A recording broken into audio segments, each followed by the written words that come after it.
got a long list of things that we're investigating. We have the best of the best going after this. Election integrity being one of them.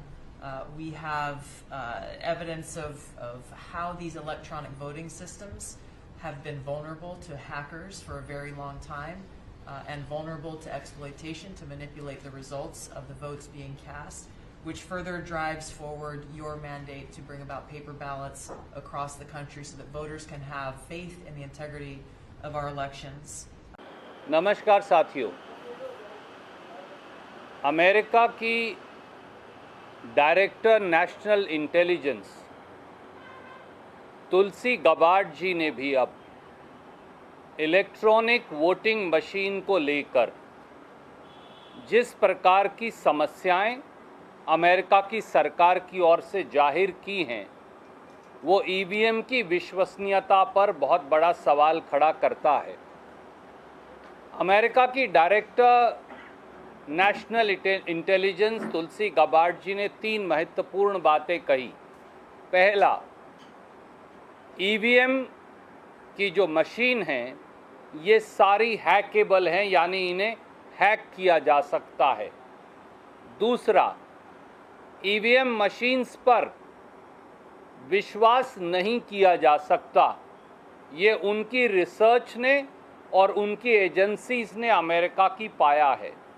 और तीसरा, EVM में डाला गया vote कभी भी बदला जा सकता है बजाय उसके जिसके हक में दिया गया हो। हमारा ये कहना है कि ये तथ्य तुलसी गबार्ड जी द्वारा सार्वजनिक पटल पर रखे जाने के बावजूद अब 24 घंटे से ज़्यादा बीत गए। इलेक्शन कमीशन ऑफ इंडिया और चीफ इलेक्शन कमिश्नर चुप क्यों हैं? दूसरा सवाल है, प्रधानमंत्री मोदी जी, एनडीए की सरकार और बीजेपी पूरी तरह से चुप्पी क्यों साधे है? तीसरा सवाल है, सोर्सेस के द्वारा इलेक्शन कमीशन प्लांट करके ये कह रहा है कि ईवीएम बिल्कुल ठीक है, सामने आकर सीईसी ये बात क्यों नहीं कहते? चौथा सवाल, अगर ऐसा संशय वो भी अमेरिका की सरकार द्वारा जांच के बाद बिल्कुल सीधे सीधे साक्ष्यों के आधार पर ईवीएम की विश्वसनीयता को लेकर प्रस्तुत किया गया है, तो क्या भारत सरकार की और इलेक्शन कमीशन ऑफ इंडिया की जिम्मेवारी नहीं कि वो सारे साक्ष्य और तथ्य, वो सारे सबूत और जांच जो अमेरिका की सरकार ने जुटाए हैं उन सब को वो इकट्ठा करते और हमारी ईवीएम से उन सारे साक्ष्य की जांच करते और फिर किसी निष्कर्ष पर पहुंचते कि हमारी ईवीएम गलत है या ठीक? और पांचवी बात, अब ईवीएम का मामला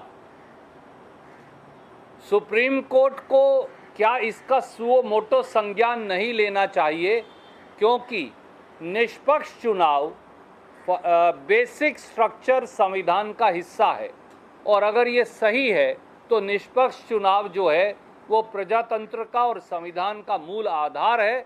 और अगर वहाँ कुछ गड़बड़ है या वहाँ कुछ संशय है तो पूरी चुनावी प्रक्रिया और प्रजातंत्र की जो हमारी पवित्र गंगा जमुनी धारा है उसी पर सवाल खड़ा होता है।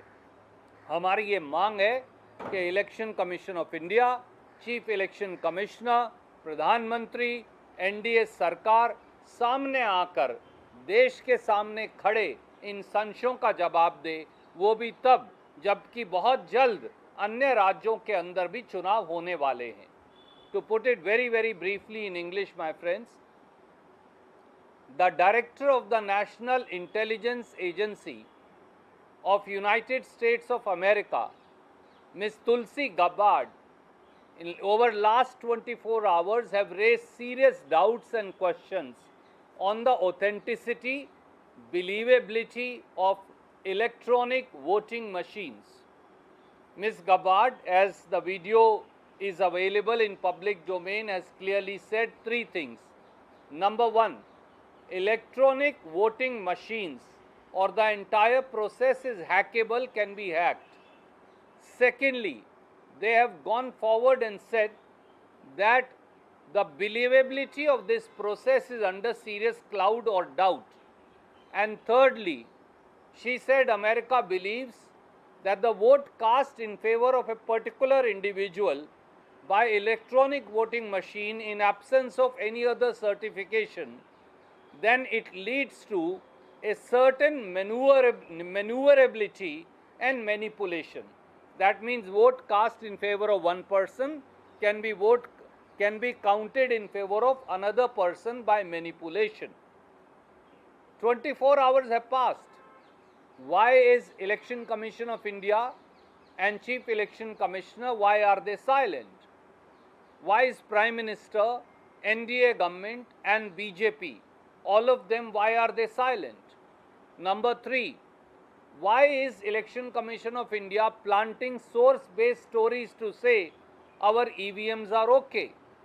Why is it that Chief Election Commissioner and his companion election commissioners are not willing to see what are the fallibilities, manipulation and faults in the EVM as discovered by Americans?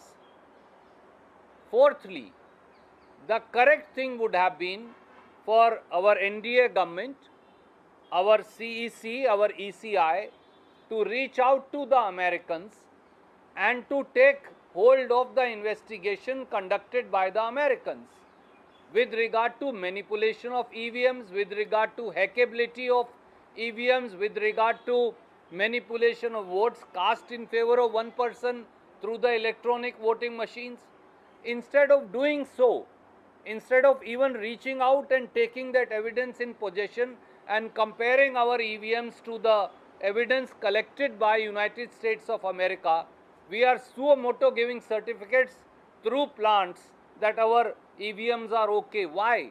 What is this zeal and hurry to issue certificates without even examining the evidence? And lastly, why should the Supreme Court now take suo moto notice? For free and fair elections are an intrinsic part of democracy and are part of the basic structure of the Constitution. The entire process of election is now under a cloud. More so, when many states are about to go to polls. The time has come when Election Commission of India, CEC in particular, and Prime Minister and his government must answer on the doubts so perceptibly raised by Ms. Tulsi Gabbard, whom we felicitated as early as on 15th of March 2025 during her visit to India on account of her Indian origins. So we expect the CEC, the ECI and the government to answer. Sir, इस मसले पे तुलसी Gabbard के मसले पे चुनाव आयोग के top level से हमारी बातचीत हुई। उनका कहना है कि तुलसी गबार्ड ने इलेक्ट्रॉनिक वोटिंग सिस्टम का जिक्र किया है जिसमें इंटरनेट का इस्तेमाल होता है। भारत के ईवीएम में कोई कैलकुलेटर की तरह उसमें इंटरनेट का इस्तेमाल नहीं होता। सुप्रीम कोर्ट की स्क्रूटनी हो चुकी है। आप लोग भी कई स्टेजेस पे ईवीएम को देख चुके हैं। ये चुनाव आयोग का पक्ष है टॉप सूत्रों के हवाले से। मेरा सबसे पहले तो ये सवाल है कि वो सूत्र जो हैं वो गुम सूत्र हैं कौन? पूरे तथ्य क्या चीफ इलेक्शन कमिश्नर ने, इलेक्शन कमीशन ऑफ इंडिया ने, प्रधानमंत्री ने, भारत के विदेश मंत्री ने तुलसी गबार्ड जी से और अमेरिका की सरकार से बात की? क्या उनसे वो सारे साक्ष्य और सबूत लिए जिसके आधार पर अमेरिका की सरकार कह रही है कि ईवीएम हैक हो सकती हैं, ईवीएम में डाली गई वोट ट्रस्टवर्दी नहीं है, ये वोट किसी दूसरे के पक्ष में डाली जा सकती है? बगैर वो सारे साक्ष्य लिए ये सेल्फ सर्टिफिकेशन सूत्रों के माध्यम से ये क्या चीज़ है? ये कौन सी चिड़िया का नाम है?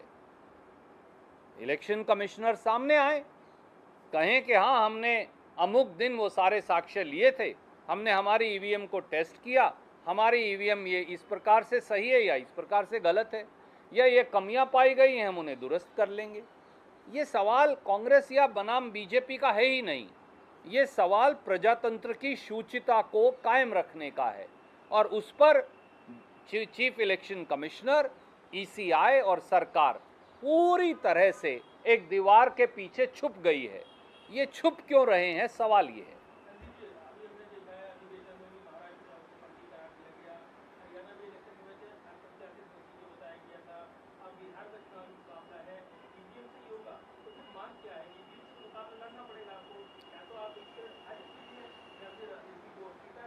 देखिए, सभी विपक्षी दलों ने एक से अधिक बार, शायद आप भूल गए, हमने प्रस्ताव भी पारित किया था, हमने एक से अधिक बार कहा है कि इलेक्ट्रॉनिक वोटिंग मशीन की जगह पेपर ट्रेल होना चाहिए, पेपर बैलेट होना चाहिए। जब तक ईवीएम से चुनाव है, हम ईवीएम से लड़ेंगे और ईवीएम से लड़कर जीतकर फिर उसे पेपर बैलेट में बदलेंगे। इतनी देर में कम से कम आपने 8 से 10 हजार करोड़ रुपया खर्च किया और वीवीपैट मशीन लगाई। वीवीपैट मशीन क्या है? जो जिसके पक्ष में ईवीएम में वोट डालता है वो कागज का टुकड़ा एक डब्बे में डल जाता है। जब आपके पास सबूत है कि किसने किसके पक्ष में वोट डाली है, तो वो सारे जो वीवीपैट के कागज हैं उनको गिन लीजिए। नहीं तो 10,000 करोड़ रुपया लोगों का क्यों खर्च किया था? जब उन सबको बंद डब्बा करके सीक्रेट रखना है तो फिर वीवीपैट क्यों लगा रहे हैं? ये बड़ा सीधा सवाल है।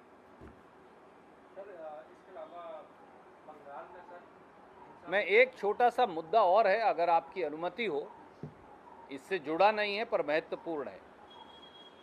साथियों, 2019 में ये सामने आया कि भारत सरकार विपक्ष के नेताओं की जासूसी कर रही थी, जजेस की जासूसी कर रही थी, पत्रकारों की जासूसी कर रही थी, खुद के केंद्रीय मंत्रियों की जासूसी कर रही थी और अन्य बिजनेसमैन और दूसरे लोगों की भी जासूसी कर रही थी।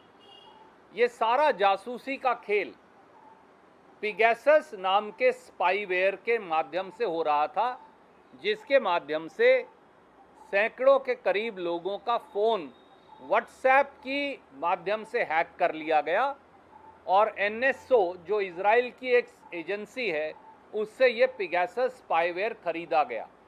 मामला सुप्रीम कोर्ट तक गया और आज भी वहाँ विचाराधीन है। 22 अप्रैल 2025 को, इसी महीने, अगली पेशी सुप्रीम कोर्ट में लगी है। मोदी सरकार ने बगैर कोई बयान दिए पूरा मामला रफा दफा कर दिया। राहुल गांधी जी ने आगे बढ़कर ये कहा था कि ये सारी जासूसी हो रही है। बहुत देर ये विवाद चला और बाद में इसे ठंडे बस्ते में डाल दिया गया। इसके बाद मेटा, जिसे फेसबुक भी कहते हैं, व्हाट्सएप के जो मालिक हैं, उन्होंने अमेरिका में एक केस दायर किया बाकायदा इजरायली कंपनी एनएसओ के खिलाफ, जिन्होंने पिगैसस स्पाईवेयर बनाया है, और उन्होंने कहा कि नाजायज़ तौर से इजरायली कंपनी एनएसओ ने ये व्हाट्सएप जो है उसके अंदर ब्रीच करके और ये पिगैसस नाजायज़ तौर से लोड किया।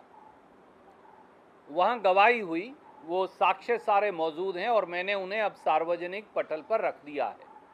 पर जो महत्वपूर्ण बात है, एक कागज जो पहले सार्वजनिक पटल पर नहीं था कि कितने लोगों के फ़ोन हैक हुए, ये नहीं आया था आज तक।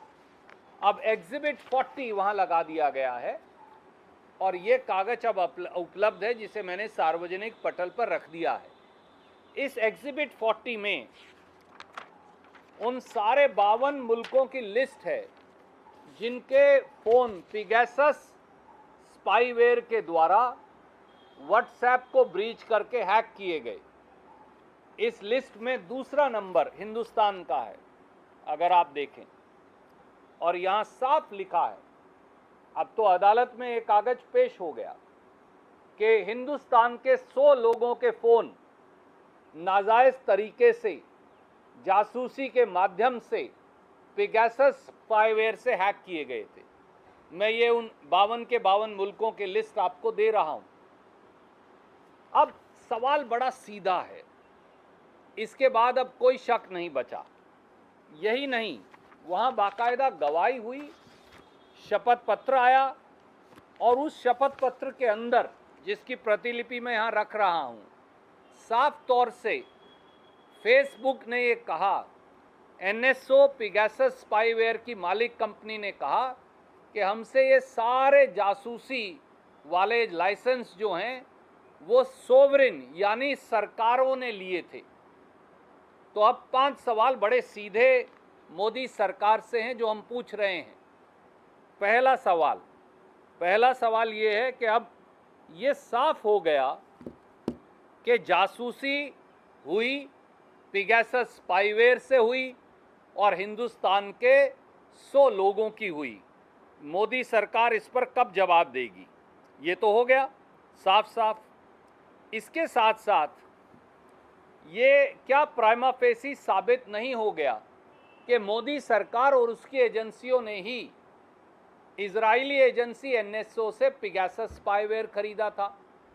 तीसरा सवाल, अगर ये दोनों सवाल सही हैं तो अब सरकार को ये बताना चाहिए कि उन्होंने वो कौन से 100 लोग हैं जिनकी जासूसी की उनके फ़ोन में पिगासस डालकर, क्या उसकी किसी अदालत से मंजूरी ली गई?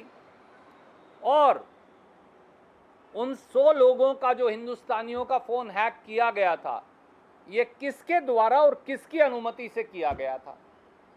वो 100 लोग कौन हैं? किसने हैक किए फ़ोन? किसके द्वारा किए गए? किससे अनुमति ली गई? क्योंकि अदालत से तो ली नहीं गई। ये भी बताएं कि इस पिगासस स्पाईवेयर को खरीदने की हिंदुस्तान को किसने इजाज़त दी थी और ये पैसा कहां से दिया गया, कौन से सरकारी बजट से निकाला गया था? और पांचवा, अब 22 अप्रैल 2025 को सुप्रीम कोर्ट में पेशी लगी है।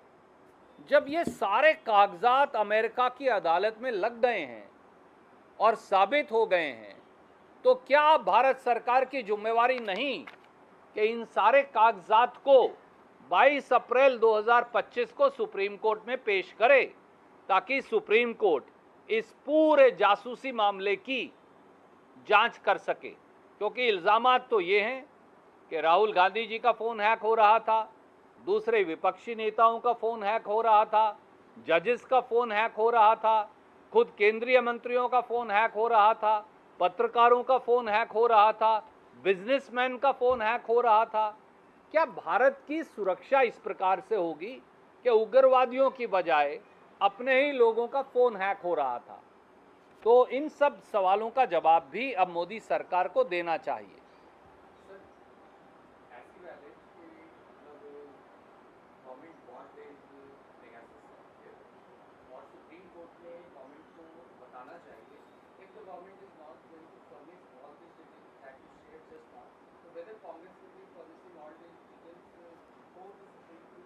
I have already put it. They are here. ये वहाँ ओथ पे दिया गया बयान है और उन्होंने कहा है कि एनएसओ जो है, ये आप देख सकते हैं, वहाँ उन्होंने कहा है कि एनएसओ जो पिगासस स्पाईवेयर बनाने वाली कंपनी है, उनकी ये डिफेंस है कि ये तो सरकारों, सोवरिन यानी सरकार को बेचा था हमने। तो हमारे, और ये भी सामने आ गया कि हमारे 100 लोगों के, ये एग्जिबिट 40 है वहाँ, ये अभी 4 अप्रैल को ही उजागर हुआ, हमें कल ही मिल पाया कि हमारे 100 लोगों के फ़ोन हैक हुए थे। ये देखिए यहाँ लिखा हुआ है साफ, हम दूसरे नंबर पे सबसे ज़्यादा फ़ोन हैक, नहीं नाम नहीं है इसमें, हिंदुस्तान के कितने फ़ोन हैक हुए ये लिए लिखा है। हाँ, यही मैंने आपसे कहा कि वो 100 लोग कौन हैं। अब मोदी सरकार को बताना चाहिए किसकी अनुमति से हैक हुआ, किसने हैक किए, क्या इन्फॉर्मेशन आपने निकाली। पिगासस जो है, एक पिगासस 1 साल के लिए लगभग $7 मिलियन का आता है। ये पैसा कौन से बजट से दिया गया, कौन सी अदालत से आपने अनुमति ली या नहीं ली, तो कौन जिम्मेवार है? अब इन सब बातों का साक्ष्य जब आ गया है, तो इन सब साक्ष्यों को सुप्रीम कोर्ट के सामने रखना, वहाँ से सर्टिफाइड कॉपी लेकर आना, ये तो सरकार की जवाबदेही और जिम्मेवारी है, उन्हें ये करना चाहिए। जी,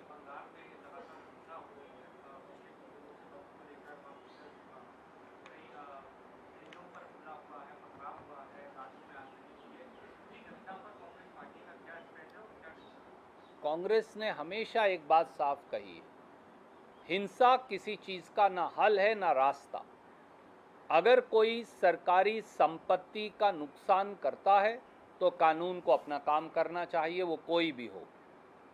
अगर कोई हिंसा करता है तो भी कानून को अपना काम करना चाहिए। पर क्या इस सरकार को अपना राजधर्म याद भी है? क्योंकि ये सरकार इस प्रकार के कानून लेकर आती है ताकि समाज में अफरा तफरी और हिंसा फैले, तो कहीं ना कहीं हिंसा करने वाला जिम्मेवार है, पर उसके साथ साथ दिल्ली की शहतीर पर बैठे शहंशाह और उनकी सरकार भी हिंसा के लिए जिम्मेवार है।